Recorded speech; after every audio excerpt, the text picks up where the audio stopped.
To share your Wiz Create projects, the first step is signing up for your free Wiz Create Cloud account, which you can do through the Cloud section of your Wiz Create app or online at wizcreate.com. Once logged in, you can tap the Share button within your app and select Upload to Cloud. You can also do this from the app thumbnail view in My Apps by tapping the three dots in the top right corner or by long pressing on the app thumbnail. What's happening in this process is that your local app is being converted to an HTML5 web app that can run on any browser on any device.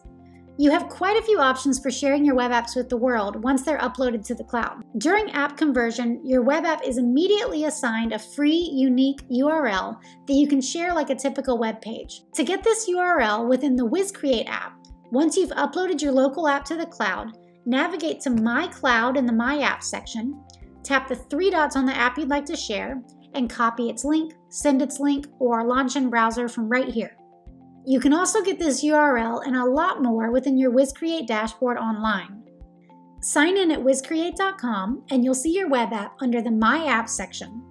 Click to access app details and you'll see that same URL listed as well as an embed code, which will allow you to embed that web app within an iframe on a web page of your choosing.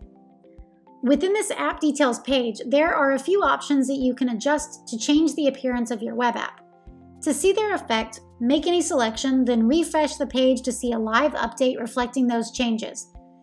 To see these changes affect most accurately, it's best to test these selections with your web app in its final location, like a full page URL or within an iframe on your web page. To give a quick rundown of some of these options. Aspect ratio. By default, your native app will convert as a 4:3 landscape ratio, but you can toggle to any of these others. If, for instance, you wanted a longer, more scrollable app, 3:4 or 9:16 might be good. Viewport. Speaking of scrolling, if you embed your web app into an iframe, you probably don't want a user to be able to scroll within that iframe on your website. So you have the option to fix that scrollability so that the app won't move or scroll within its container. Font scaling.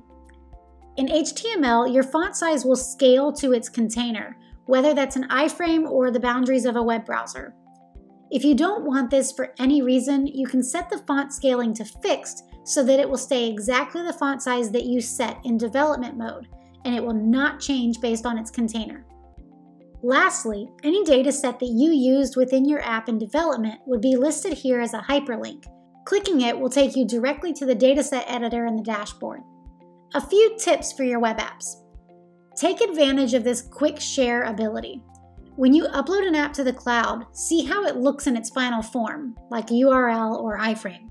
If it needs changes, make any updates back in development mode, upload a new version to the app to replace the old version, refresh the page and see how that looks. Make more edits, upload a new version, and so on. Also, it's best to build your app with a plan for where it will ultimately be used.